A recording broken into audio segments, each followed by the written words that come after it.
Okay, that was inspirational. And not only that, but she's actually taking action in the Senate. So that's also critical to making this all work together. So we are going to move into a workshop setting, which will require a little introduction. And so I'll provide some of that now. And then we're going to have some time to move around to get set up for that. But really, the workshop activity that we're going to undertake came about in response to feedback we got during last year's conference, where we have people wanted more opportunity to engage with each other and learn about who was in the room and understand how their efforts might align. And so we've set up 2 workshops. One will first be on this subject of community integration, economic and workforce development, and then to follow one focused on the idea of an airspace integration corridor, which is an idea that we are exploring as another way to contribute to California's leadership in this UAS AAM space. And so those will take place here. What the setup for these will be distributing ourselves into tables of cross-sector representation. So if you had, when you entered, you may have found a sticker, a colored sticker that could go on your name badge, and that would identify you as, self-identify you as a, whichever category you want to be in, industry, academia, government, or community-based organizations. And there will be a series of topics at each table that we will engage in conversation around and seek input into a little online form that we've set up for you. And I think before we get too much further into that, we have, I think I'm going to invite Ken Smith back up on the stage to also add some clarity on the subject from the perspective that he brings. Also, as I mentioned before, he's got a great history and background in organizing groups of people like us to do things, so I welcome those inputs. And then I will also then invite my colleague Shari Tavoff back to help us give a little bit more specificity on how we will proceed with the workshop piece in this first one. So I am getting reminded that I need to announce once again that somebody's vehicle is blocking a cone. So somebody with a black Hyundai. We announced this earlier, but it was a much smaller numbers in the room. So if you want me to read off the license plate number, I will. But if you have a black Hyundai parked in front of a cone, you might want to go move. And so with that done, I'm going to go ahead and invite Ken to offer some words on this next exercise. Ken.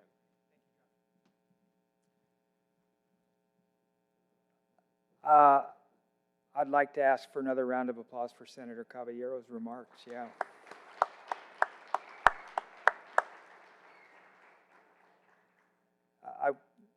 I hope we understand what she talked about accomplishing started in December of 2022. And I don't think she'd mind me saying this was an area of policy and regulation that she had very little understanding of until she met the Mujeres en Acción leaders, began to talk to Joby. So I think it's another reminder of how a champion in Sacramento can make a difference as we pursue our goals. So Sherry is going to come up and explain some of the mechanics of the workshop in a minute, but Josh asked me to talk a little bit about this idea of community integration and economic and workforce development and building cross-sector partnerships. So the first thing I want to do is salute DART for centering this discussion. When we think about building our economy around advanced air mobility and other technologies, we sometimes talk about infrastructure. But I think it's important that we always keep in mind that we need to talk about the human and community infrastructure that supports our economy. The Salinas Inclusive Economic Development Initiative is a 2-year project funded by the James Irvine Foundation with the support of the Monterey County Community Foundation. And we work with community-based organizations with deep roots and connections in the community who want to learn to participate in the economic development activities that many of you here, either industry, government, or education, might be quite familiar with. We've been talking a lot over the last couple of years, and one of the things we have want to make sure and say is that our belief is that inclusive economic development is not charity. We believe it's good business, and it's good for everybody.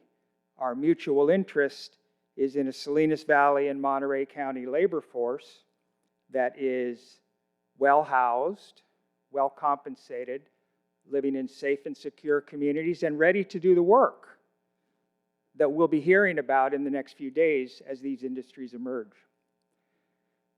We also believe that the core innovation needed is for all of us to break through to new ways of thinking about who our partners are in building that economy. This process is bound to be a little untidy, maybe uncomfortable at times, and we think it's going to require experimentation, trial and error, and learning together. So this period of time in this workshop that Sherry's going to describe, I think, is an opportunity for us to begin to enter that productive but possibly messy space and process. And I believe in the process that we're going to model at the tables with these cross-sector discussions and visioning. And I want to just go through a brief story because it was only 15 months ago that Pete Church of Joby Aviation was introduced to me by Josh Metz. And that one conversation with Pete led to many more conversations between our community partners in Joby around how to jointly build out the manufacturing apprenticeship program. And today, as we can realistically imagine a Joby expansion in Marina, which will potentially benefit many, we can see that the willingness of Joby and the willingness of Mujeres en Acción and other community partners to try new things, build new relationships, and learn new ways of doing business has led us to this point. And I think it points out a simple truth that maybe we could keep in mind as we're entering these conversations that Sherry's going to describe. We believe that economic development that is done for and to the community will not be as effective as economic development that is done with the community. And admitting that we don't have the partnerships in place right now to fully imagine how we can embrace and fulfill that with. And so we need to learn how to build those. This workshop this afternoon is a chance to do that, and I look forward to these discussions with you. So, thank you very much.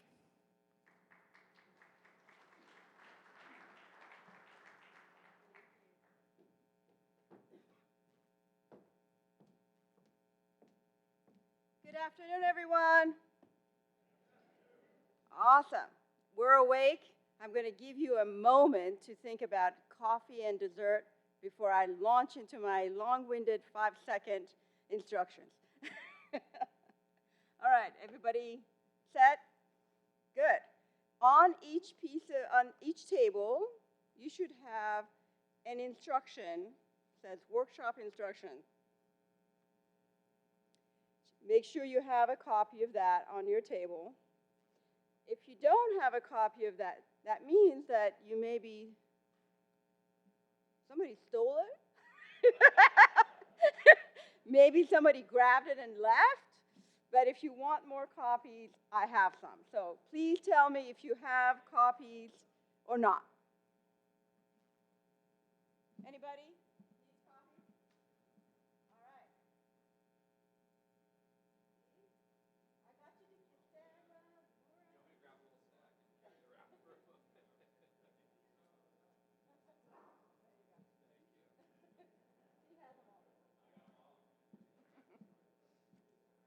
All right.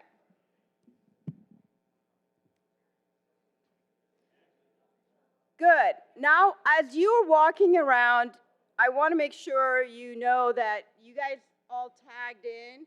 You have a dot on your, when you checked in, you got a dot on your,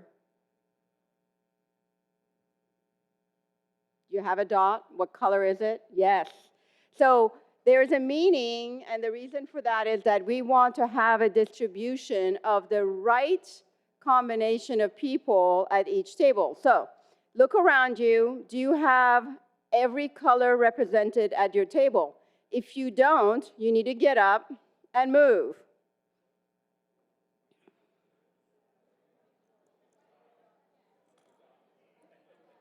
All right. So at least your table should have 4 people, minimum of 4 people at your table. We need to distribute all our folks representing government. We need to distribute all the folks representing the industry, all folks representing the community-based organizations, and educational institutions. Tables 1 through 11 have a table topic on them. So I expect that most of you are going to get up and move around. Okay? Table 1 through 11 will have a topic on there. So I expect folks to get up and move around. Numbers 1 through 11 are on the other end of the auditorium, next to the doors.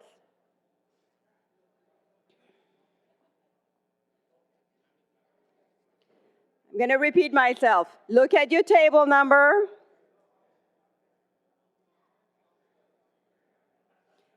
Tables 1 through 11 have a topic on them. I expect people to get up and move around.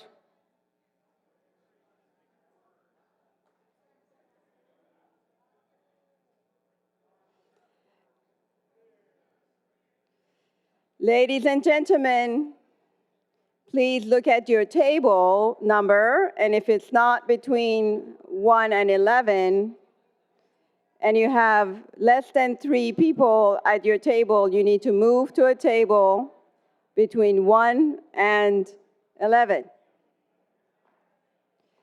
We need a representation from each sector: government, industry, community-based organizations, and educational institutions.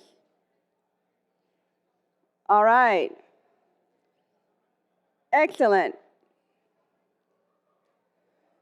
We've got 2 people in the front representing educational institutions that have to move.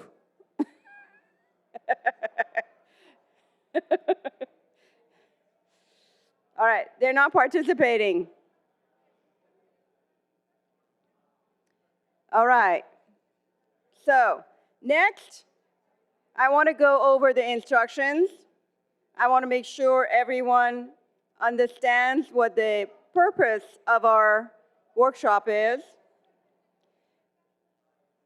Last year, when we did our symposium here, we got a lot of good feedback from our participants, and they asked us to create an environment where there's going to be cross-sector engagement and a lot of information sharing. So this workshop is to address the request of our members and the participants of the last symposium.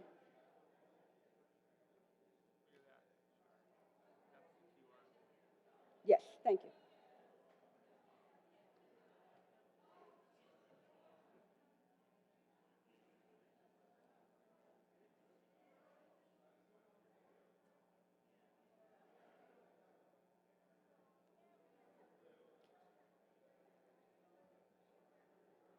Okay, I see some tables that are empty and some tables that have a good number of people on them. I'm going to ask my colleagues back there. Jen, could you make sure that everybody from 1 to 11 is seated at the right tables? Now, there's another trick.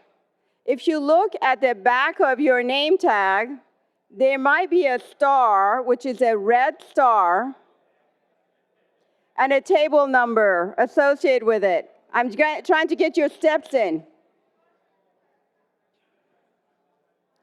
Look behind your name tag. If you have a red star and a table number, we need you to go sit at that table.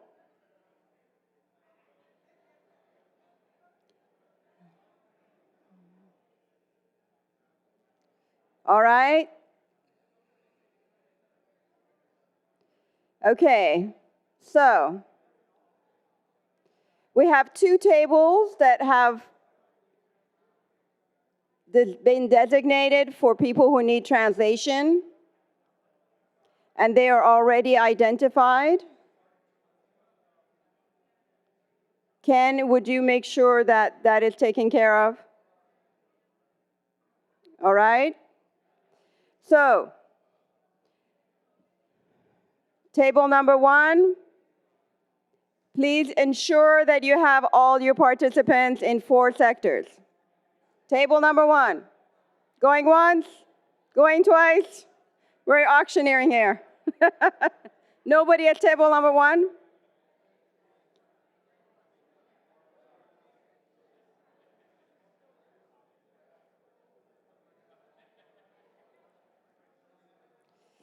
Okay. Please stay quiet. Please stay quiet.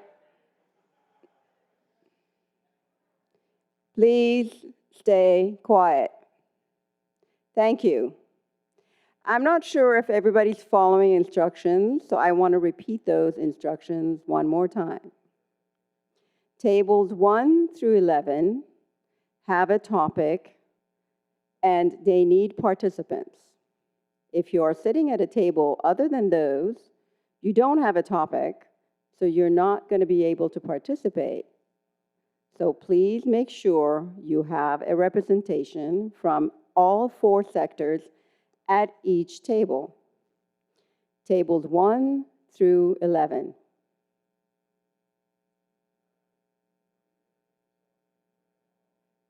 Thank you for moving around. Somebody's cheating. The papers are not at your table.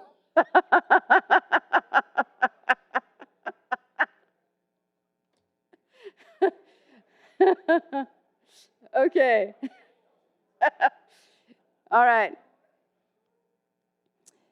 So each table should have at least 1 representation from each sector. All tables seated, okay? We're going to say that this is the roundabout chair is done. Everybody who is representing government, please raise your hand.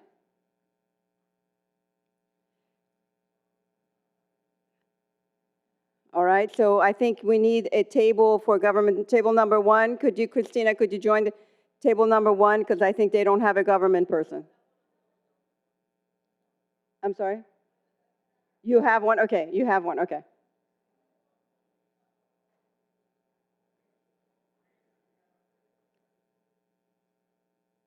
All right. So, yes.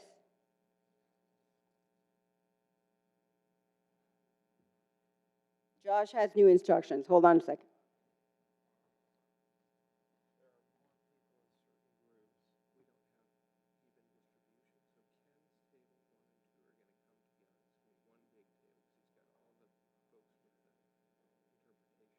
Okay, that's fine.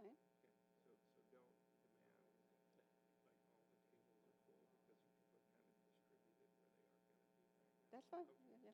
We're good. We're good. Excellent.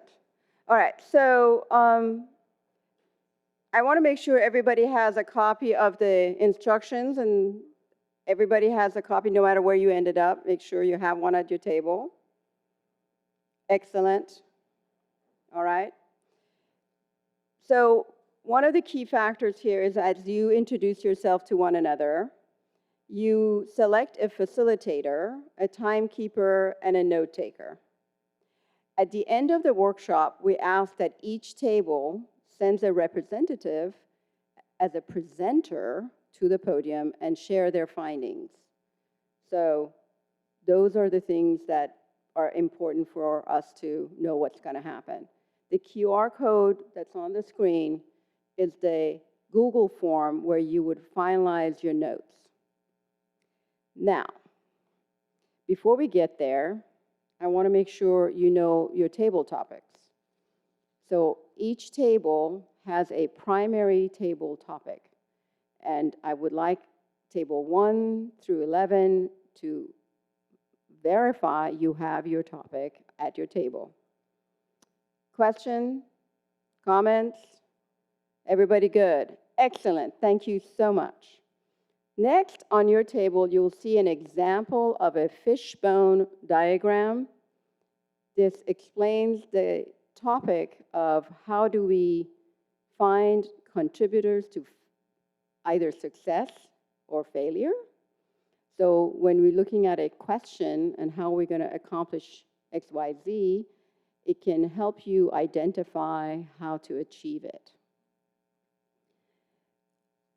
There should be 2 copies of the blank version as your handout so you can take notes on it and help you discuss and find out how we're going to make things work. So with that, you have all the tools at hand to begin with your facilitators introducing one another to each other and move forward. I'll come down and answer any questions if you may have about the topics. Any questions before I come down? Great. So we have 40 minutes. That includes your conversation, your introduction, and gathering of your notes. And then we will do the presentations. Thank you so much. I appreciate your patience.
this is the time to wrap up your conversation and summarize your recommendations.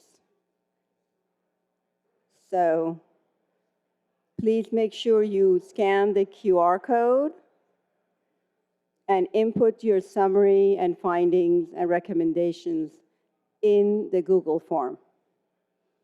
Thank you.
Everyone, just to be clear, you get one shot in submitting the final form.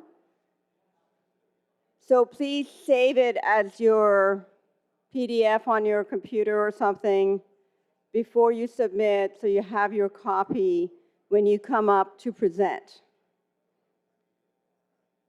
All right? Thank you.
whenever we ask a person to leave their place of work to train for the next career, we're often asking them to give up income during that training process. And so, if we're going to retrain these individuals, that's an investment in our county. And so these training periods or these apprenticeships should be paid apprenticeships. The other elephant in the room is childcare. You know, oftentimes the people we are training have children. How do we deal with that? How do we deal with it? Because we're asking someone to transition from here to here, but in the middle, they may lose their income. The other thing we talked about is educational partnerships. I'm from Monterey Peninsula College. We could be part of the training formula. Obviously, CSUMB, they're Hartnell College. Educational partnerships are important. As a member and administrator at Monterey Peninsula College, the challenge for me is how quickly can we tool up a training program as needed? For example, if I go the normal path of building a training program, you ask for something, I get it approved through the state, and in 2 years, maybe I have a program. That path is too slow, so there must be alternate paths to be able to tool up quickly. All of this costs money. Where's the money going to come from? There's these partnerships with government, industry. Where is the money going to come from? There's going to need to be grant funding for the underrepresented communities. And that grant fund needs to be directed and targeted to meet the goals that are at hand. The other thing we talked about is there needs to be a serious outreach to the ag community. Because if you look in the back row there, there's these beautiful robots. And they represent a loss of jobs to a lot of people in the ag community. And they're afraid that those jobs are going to those jobs are going to go away. And to some case, that may be true. But there may be other jobs opening up. And so we need to have that conversation, that serious conversation, is if these robots start taking to the field, what are the opportunities in the ag community? And finally, to develop a tech hub. The irony of what I do at Monterey Peninsula College, and I'm the science dean, I tend to export talent. Kids, they graduate from my school, I send them to Berkeley, I send them to all over the state, all over the country, and they may never come back to Monterey again. But if we have a vibrant tech hub in Monterey, we will keep and attract talent to this county. And the goal of all of this, in the end, is that we have a vibrant, well-paid tech workforce at all levels, from the worker level all the way up to the engineer and designer level. Thank you.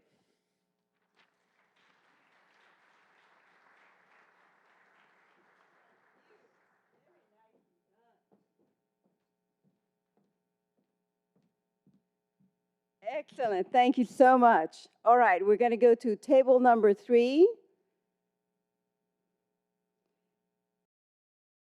And Ken is going to come present for that table. Fantastic.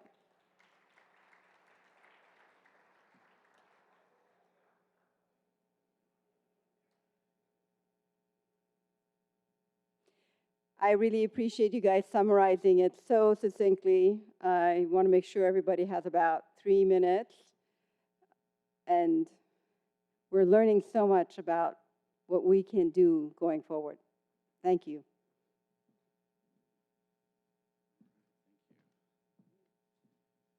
So I'm grateful to have been voluntold to come up here and present our table's topic.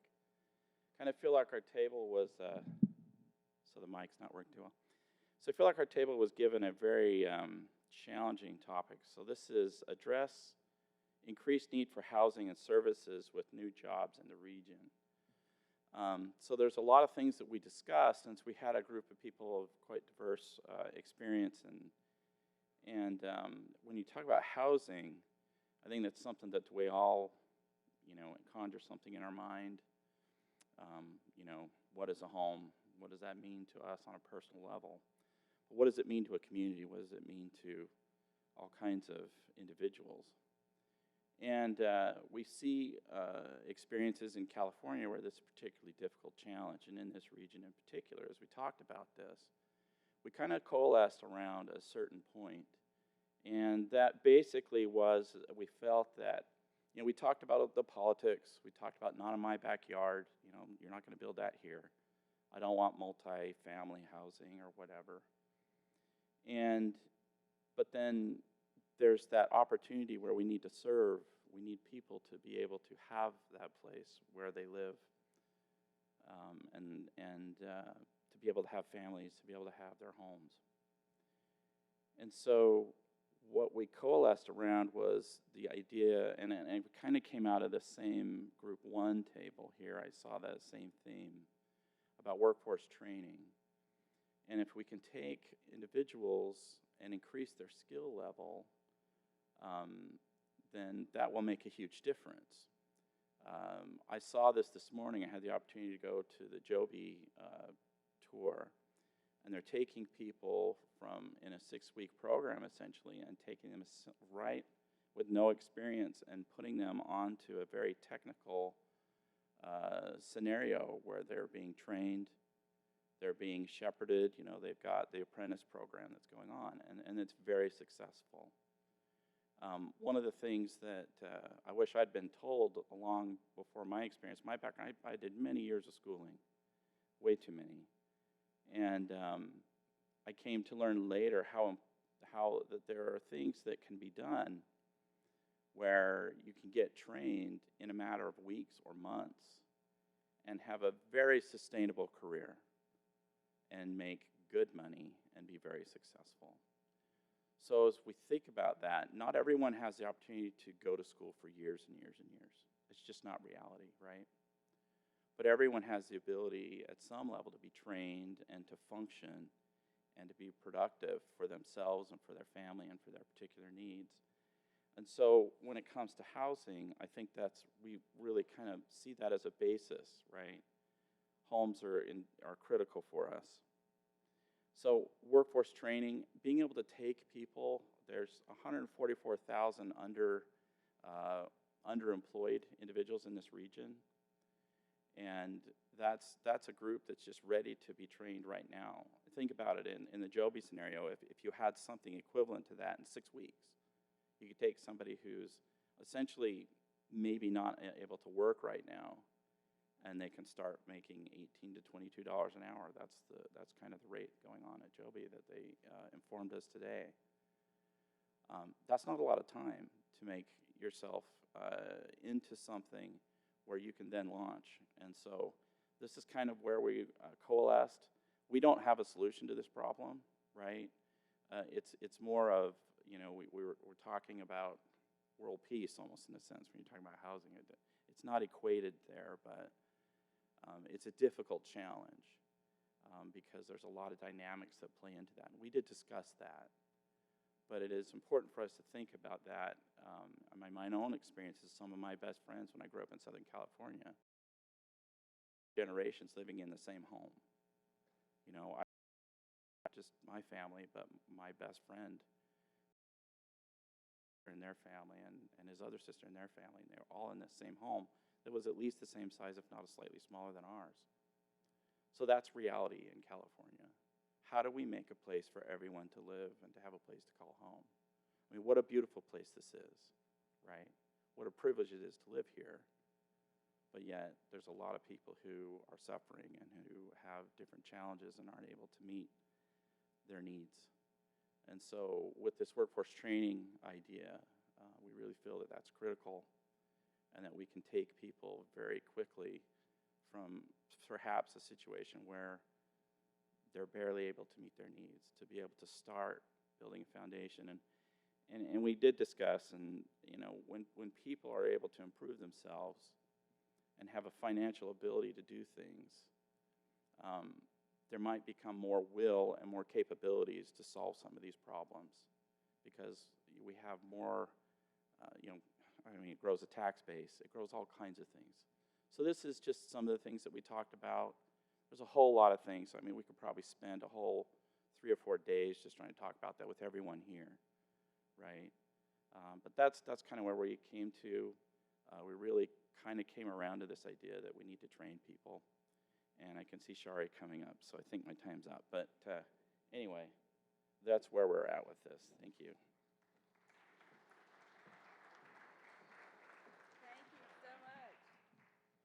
Perfect. All right, table number 4. And my friend Richard Vaughn coming. Thank you.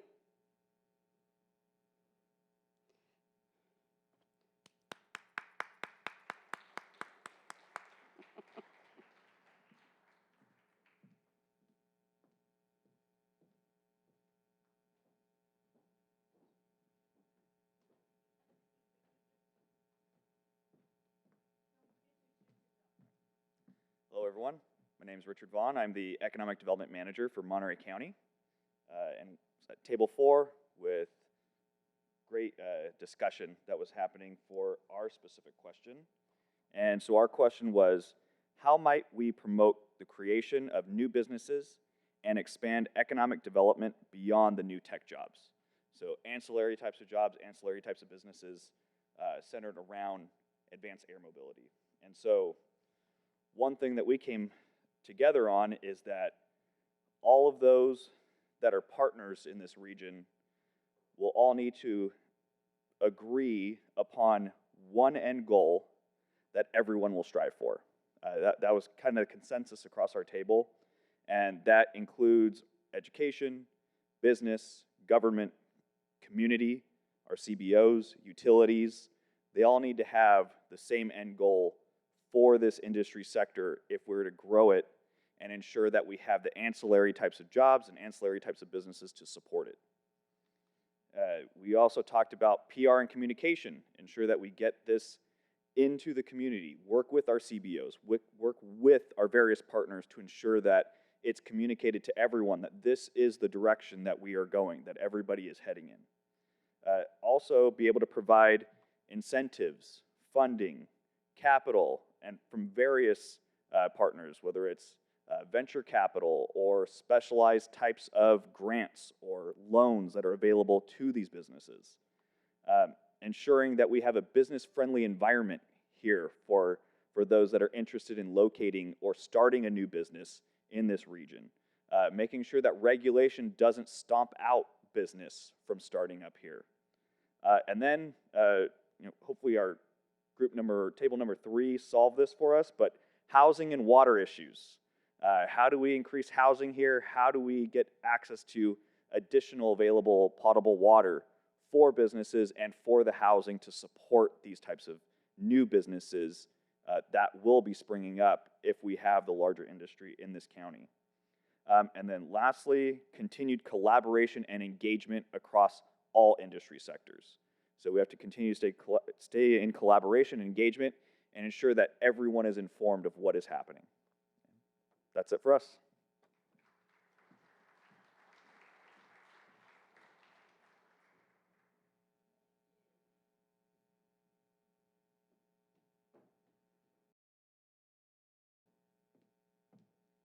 All right.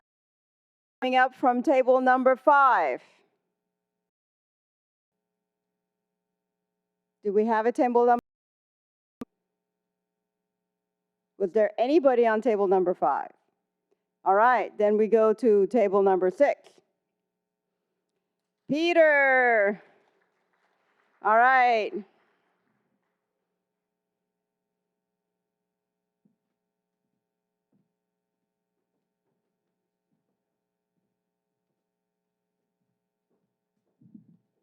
Hi, everybody. I'm Peter Church. I work for Joby Aviation, and the Aviation Education Program Manager, so it makes sense that our topic was to clarify the role of workforce training in building the skilled workers needed.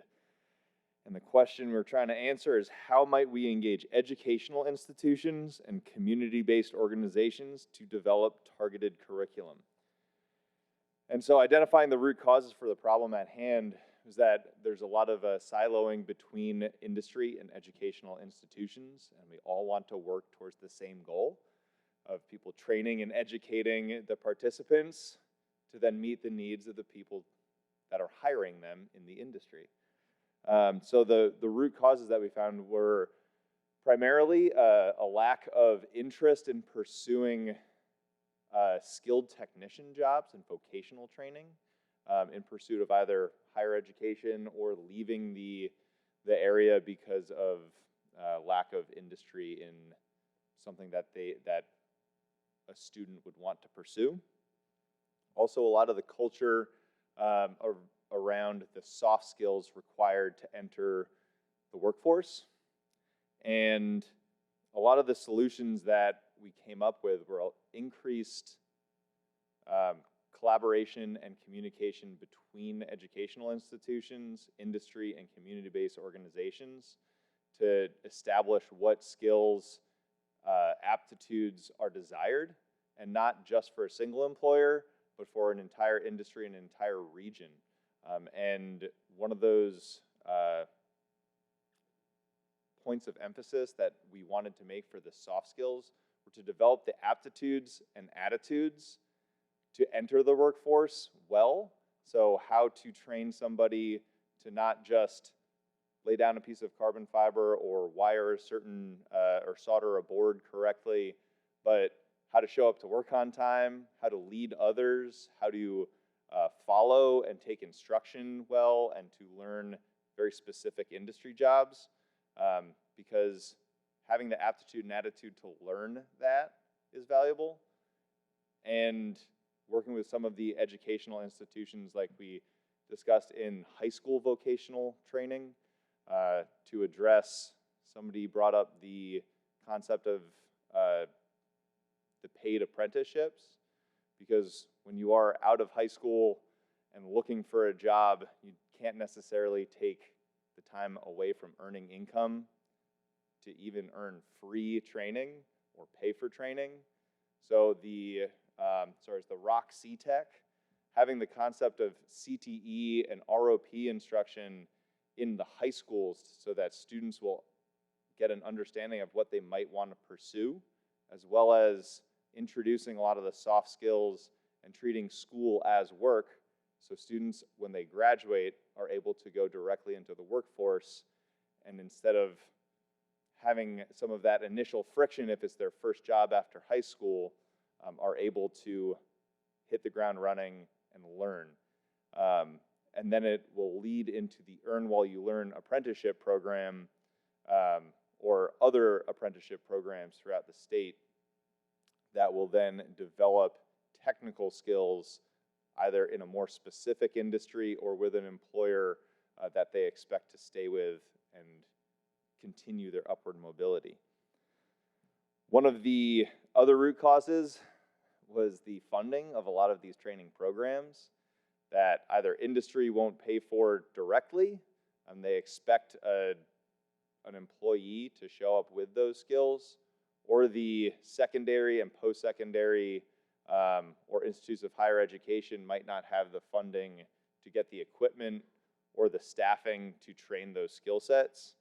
And even though there is a lot of federal and state funding for those programs, a lot of the bureaucracy and paperwork required to access those funding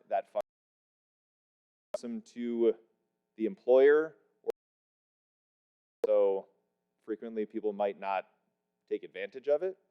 And one of the solutions that we had for that, since educators are usually wizards with bureaucracy and getting grant funding, that having educational institutions as a one-stop shop for skill sets and aptitude training that multiple employers can go to express the desires of skill sets that they want trained, without the industry having to go out to multiple different institutions, is incredibly valuable. So having a vocational training center that might feed in from several different school districts or offices of education, that a wide variety of employers can say, I want this, and then that institution can pursue the training funding for equipment, for personnel, and then the industry gets the benefit of having a skilled workforce that exits.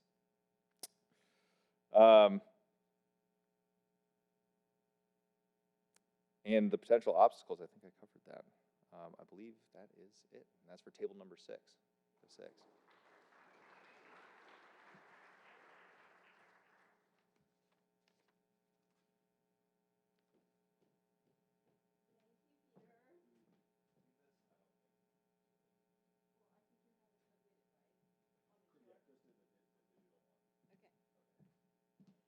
just to make sure everybody is submitting their summary in the form with a QR code, I'd really appreciate it, because we want to take these learnings and make our plan for the future and how we can facilitate success in our region. All right, table number 7. John Eberhard is right here. Yay!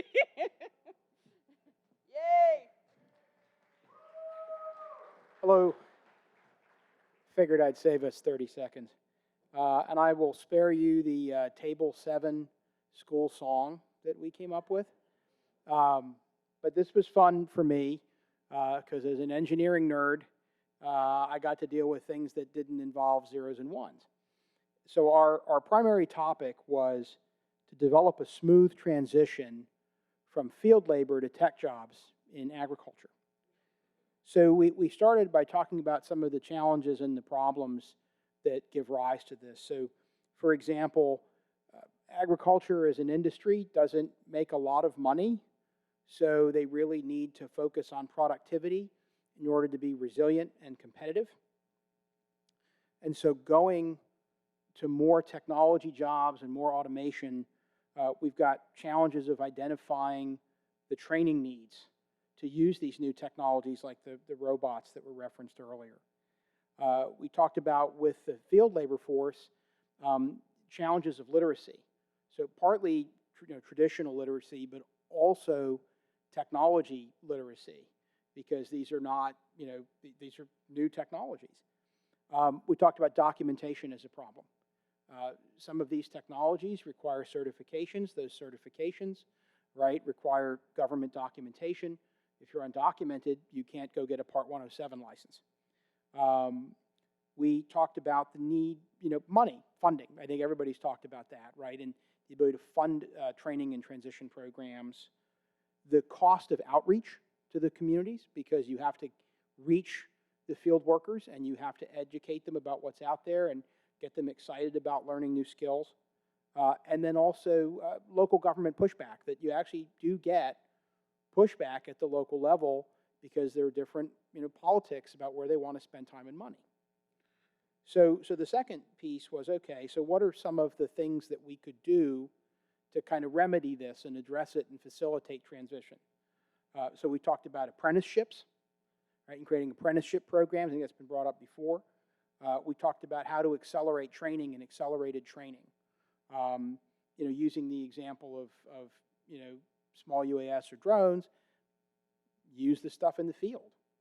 This stuff is fairly straightforward to learn, and if you give people an opportunity to use it while they're doing their job, you address some of the challenges of creating financial space and time to learn a new skill. We talked about working with community-based organizations to do outreach and work with the land colleges, like the community colleges. We talked about the importance of working with industry demand, so that we don't take a field worker and train them with a skill for which there's no job. We talked about the need for capital in the community. We talked about outreach programs, and we talked about ideas of identifying low-hanging fruit. So one of the ones that we talked about briefly again, if you use drones in ag, you can train people to do maintenance and repair on these vehicles. If you can maintain agricultural equipment, you can repair a drone. And that doesn't require certification from the FAA. So you're opening a path where someone can transition to a tech job that pays well without having to solve some of these other problems. And then we talked about who are the partners that we can work with to help facilitate these transitions, right? We talked about the CBOs and having them help with the outreach and the educational component. We talked about the land-based colleges creating the formal training. We talked about working with industry to create apprenticeships and identify that demand.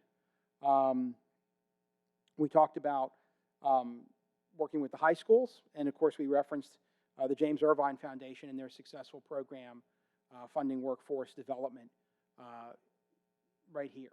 So that's a summary of what we talked about. Thank you very much, and fun exercise.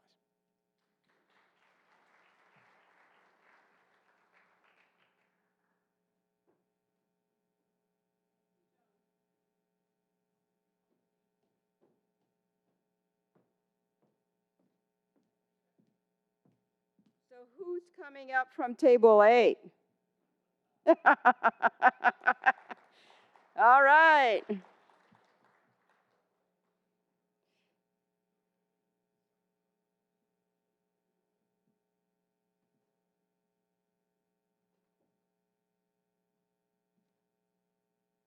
introduce yourself. Hello, everybody. My name is Basil Aldry. I'm the Chief Business Officer for Learning for Life Charter School. We're right next to DART on Imgen. Our question was to discuss what are the potential threats or harms to the community of air mobility that might generate resistance, and how can these concerns be mitigated? And we had a really lively discussion about it. We summarized it in different buckets, and we'll go over these. We didn't really get to solutions so much, but I'll try to summarize what I understood that we're talking about. The first thing that came up is, how do you define community? We're talking about the community of air mobility, and then how does that interact with other affected communities that interact with the community of air mobility? When they try to come into a community and message and advertise what they're trying to do. Maybe advertise is the wrong word, but when they try to do messaging, who are they talking to, and how is this community being affected by the messaging? So here are the buckets. The first threat or bucket that we talked about was about representation or perception. You go into a community to try to establish, say, better regulations, and they're already, you get hit back with negative perceptions about maybe overestimation of human capability and how much humans are, better at operating air vehicles. Or maybe they fear machinery, they fear AI or the programming. So they might have resistance there. One of the things about perception is sometimes companies like Amazon would overpromise. We talked about how Amazon promised drone deliveries, and that kind of changed the landscape of the conversation in a way that I think the rest of the air mobility community was not ready for or did not want to go in that direction, but Amazon just kind of agreed, and that was an issue that needed to be dealt with. The other bucket was legislative. There are ordinances and there are places where they have preemptive legislation that might not be in accordance with FAA laws and rules, and sometimes that hinders the progress of the aim of whatever the organization's trying to do over there. And sometimes the FAA acts too slowly for a request that's valid that needs to be either approved or denied, and we don't hear back. And when that happens, what do you do there? How do you move forward? There's an issue of messaging. Negative messaging is kind of the default a lot of times. You go in and try to communicate, and you already get hit back with all the negative perceptions that we've talked about before. And some communities are just closed off. They just don't want, to maybe allow drones or any kind of advanced air mobility vehicle to come into their space. Maybe they don't even understand the laws around that, and that poses an issue. And then the last one is risk players that we talked about the adults in the room and the children in the room. There are people that, follow the rules and try to do everything, according to the regulations that have been established. There are companies that don't do that, maybe very small players that, maybe they don't follow regulations very specifically. Maybe they make mistakes, and then that adds to the negative perception. So I think from what I gathered from the discussion, the solutions have to revolve around communication, messaging. How do you give communities the right message, and how do you give them the right information to make decisions when you want to come in and talk about integrating with a local community. And then the other one is, how do you get the FAA to act faster and be more responsive to the needs, of anybody who's trying to make an advancement, maybe propose new technologies? How do you get them to respond better and not have rules that are, maybe they don't encompass the new technology and the new realm that we're going into? I think that's all I got.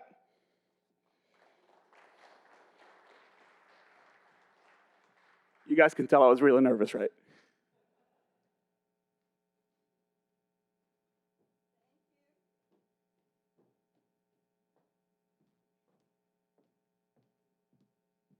All right. We have table 9. Table 9. Oh, this is going to be good.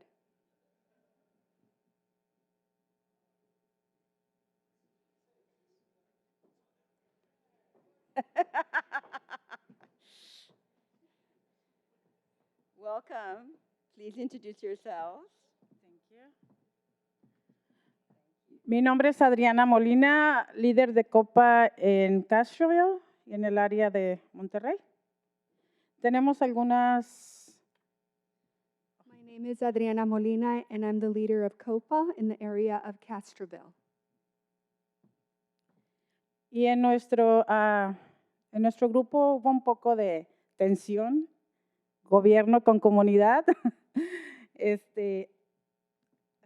There was a little bit of tension in our group because it was government versus community.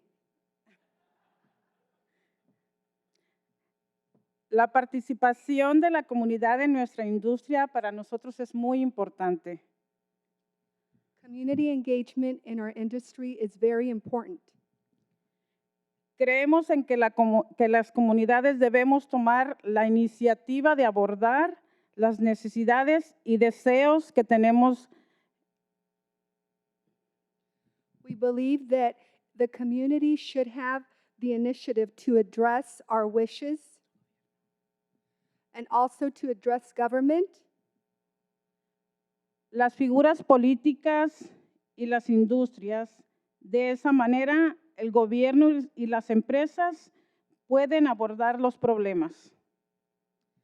when the community is able to address not only government, but also the political figures and industries, this is where we start to address the issues, the needs, the problems.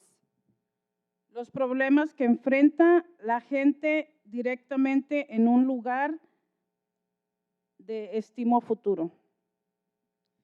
The problems or issues that our people are actually going to face or are facing and will be facing in the near future. Las causas fundamentales de los problemas son: ¿por qué no hay participación comunitaria en la industria? The root causes of the problem or the question: why is the community not engaged?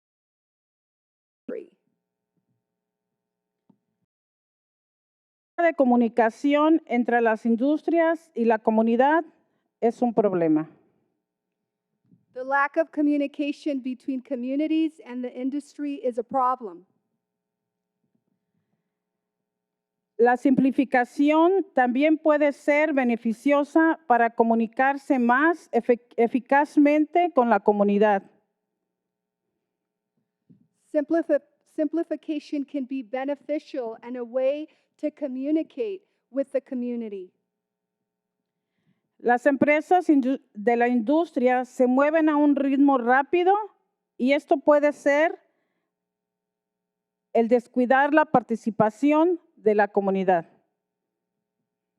Industries move at a fast rate, and this can be a deterrent for the community. ¿Qué oportunidades hay para remediar los problemas?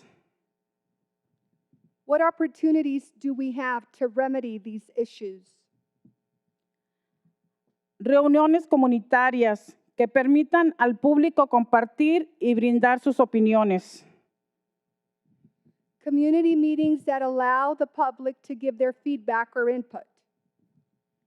Estas cuestiones también pueden abordarse utilizando vías de comunicación con la industria. Un ejemplo es COPA, que quiere decir Comunidades Organizadas para el Poder Relacional en Acción. La comunicación con la industria. These issues can also be addressed by using avenues, organizations such as COPA. This way, then, communication can happen. Pensar a largo plazo en cómo interactuar las comunidades. We have to think long term. How are we going to engage and keep engaging the community? Las industrias también pueden ser beneficiosas para abordar estos problemas. Industries can be very beneficial in addressing these issues. Contratar representantes de la industria para dirigirse a la comunidad también puede ser beneficiosa. Hiring community representatives that can address the industries can also be very beneficial. Identificar socios potenciales, jóvenes locales, estudiantes de secundaria y preparatoria. Identify those potential partners, middle schoolers or high schoolers or young ones. Thank you. So I have only one thing to say.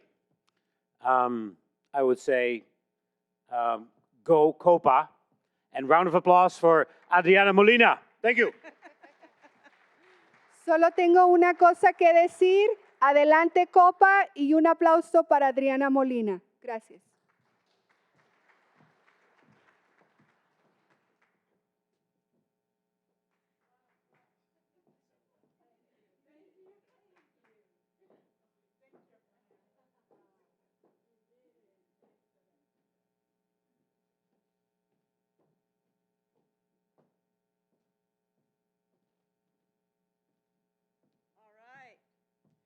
Let's see if the next table can top that one, man.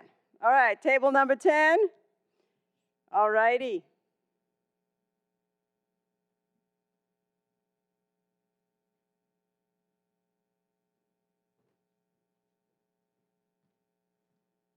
Please introduce yourself. Hi, I'm Andres from Rancho Cielo, instructor for the Ag Tech and Mechatronics program. So our question was robotics replacing some manual labor jobs. The question we got was, if robotics will replace some manual labor jobs, how do we assist, retrain these workers, and what factors do we need to consider? So kind of some of the stuff that we wrote down was education, focusing on education and retraining. This is kind of doing outreach and starting at the elementary level, kind of introducing students to tech, to robots. This way, at a young age, they're already kind of familiar with the whole technology associated with it. Another one is shifting the mindset, making the community feel more familiar with the emerging tech. This way, they're not as scared with what's happening. This can be done by providing job opportunities or training. Another thing that we wrote down was getting to know the community, getting to know, what kind of people you're serving at that place that you kind of want to engage with. Some obstacles that we kind of wrote down that we need to face is language barrier, perception and fear of the technology that we have, or even mistrust in technology, lack of exposure or resistance to change. There's also a big learning curve to it. Anytime we have new things we're learning about, it takes time for the individuals to kind of learn how to use that type of tech. And I'm just keeping it short, and that's all I have.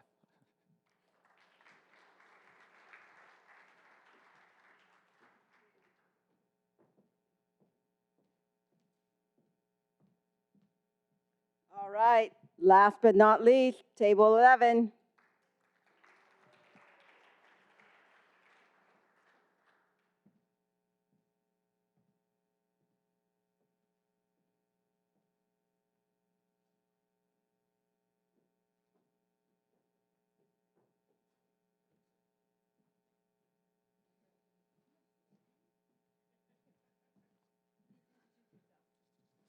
I'm Larry Samuels from UC Santa Cruz.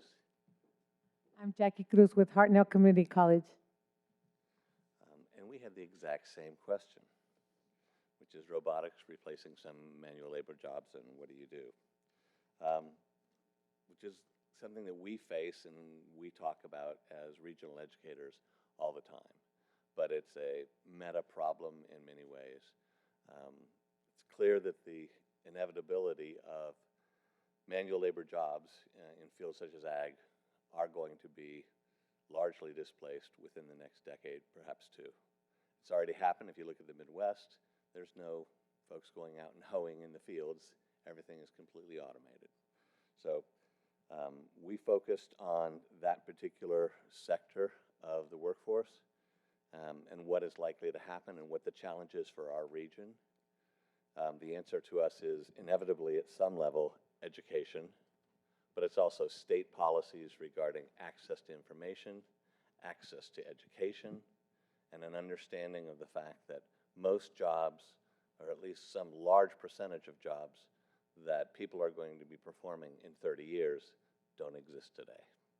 So because we've heard almost everything that we talked about in the previous sessions, I'm going to let Jackie kind of cover our perceptions in this space as far as solutions. Just a few things that weren't covered.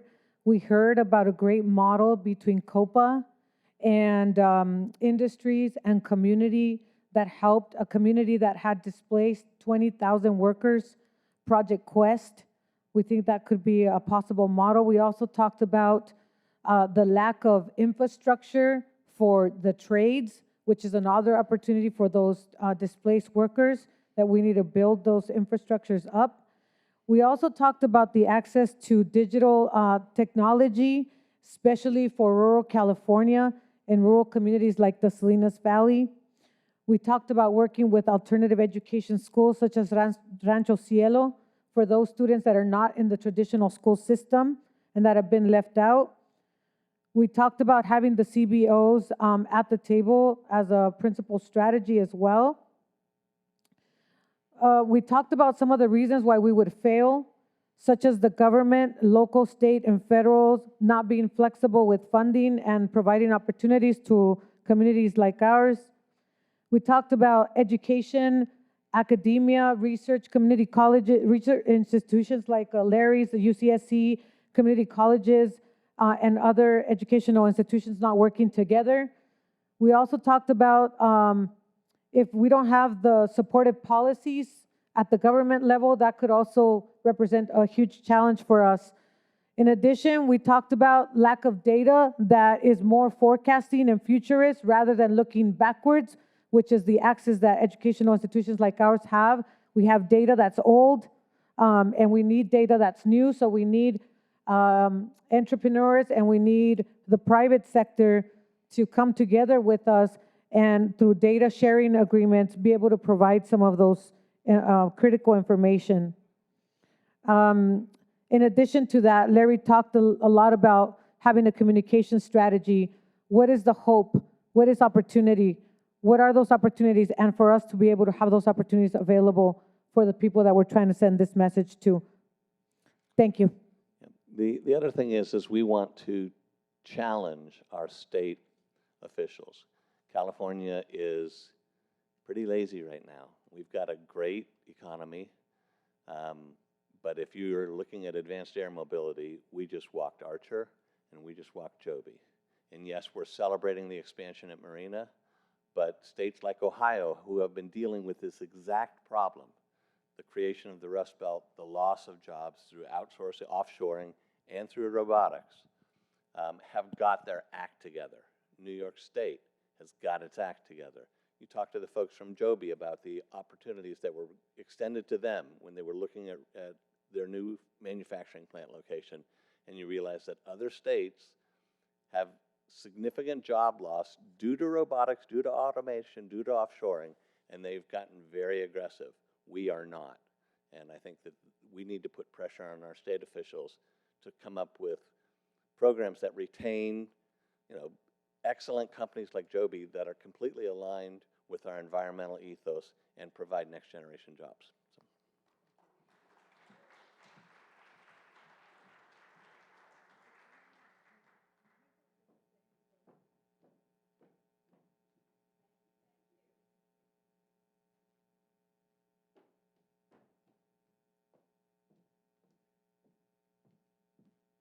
everyone. I really appreciate you participating in this, what it can say, messy process.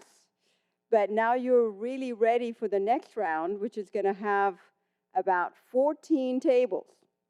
So, next time when you sit around, make sure that you have the right combination of people at your table and you have a topic at your table and all of that. I invite you all to take a nice long break, have some coffee, some dessert, and get your legs stretched out and reallocate yourselves into 14 tables. When you come back, my friend Matt Beatty is going to walk you through the instructions. Thank you again. Bravo. Applause for yourselves. Yes, come back here. We come back here at 3:30. If you want to come back earlier, I'm fine. But it's up to you. We process my session much faster. Would you like to have everybody come back a little earlier, Matt?